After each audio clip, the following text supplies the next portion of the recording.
Red vs. Blue Season 15, Episode 11, Belly of the Beast has officially released, so let me break it down for you. We return to the perspective of Dylan and Jax. Dylan is sick of being sidelined while everyone else is doing nothing really, except for the psychos, they're busy killing people.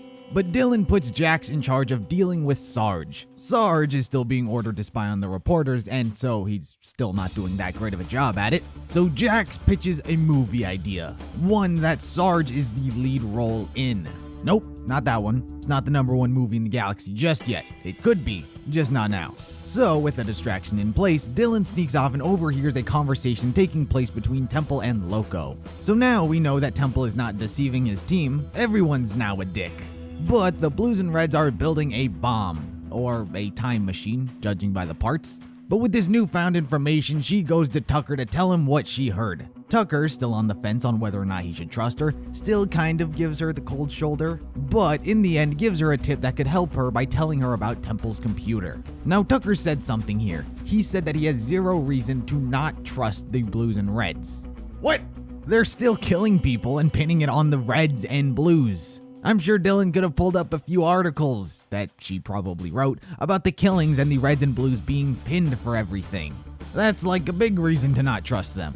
Anyway, Sarge is still auditioning for this fake movie that I doubt adds to the plot in any way. But while he's doing so, Temple, Sarge, and Loco arrive, angry and with guns. Now here's my question. Why now? Why is Temple and everyone else being so aggressive now? We as an audience have obviously learned that they are not the good guys, but they went through all this effort of putting on this shtick to trick the Reds and Blues. So why break it now? Is it because all he wanted from the Reds and Blues were Wash and Carolina, so now there's no other use for them? Or is he just done? Has he had enough and can't keep up the charade anymore? So I'm curious on that.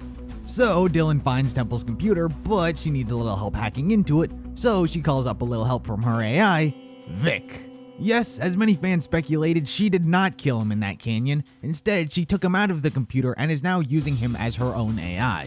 But she only gets 3 wishes. Wish number 1 was to track quote-unquote Church's message. Temple's computer is number 2, 1 more wish until he dies. But as he is snooping through the computer, he finds, according to himself, him, and thus Church's message plays. We as an audience still cannot see what is happening. However, I think it's safe to assume that Church isn't alive, and it was just a message from his time in Blood Gulch Alpha. Hence, it was just a message dug out from the past and reused for right now. I mean, that was my thoughts from the beginning, but until we visually see the message, I'm gonna leave it where it is for now. You also want to know what I've begun thinking because of this episode? Fans are placing who is gonna be the hero. Tucker? Jax? Griff? Locus? Who is gonna save the day? I've begun thinking, because of this episode, that Vic is gonna be the hero who's going out with a bang, right? He wants to die. Dylan has one more favor. If that favor isn't to activate that bomb and kill the Blues and Reds as well as himself, I don't know what that favor is gonna be. So now, I'm all aboard that Vic is the hero this story needs. I also take it Temple's fairly new to this whole villain thing, considering he's looking up metaphors, Shakespeare monologues, evil layers for dummies, and how to villain.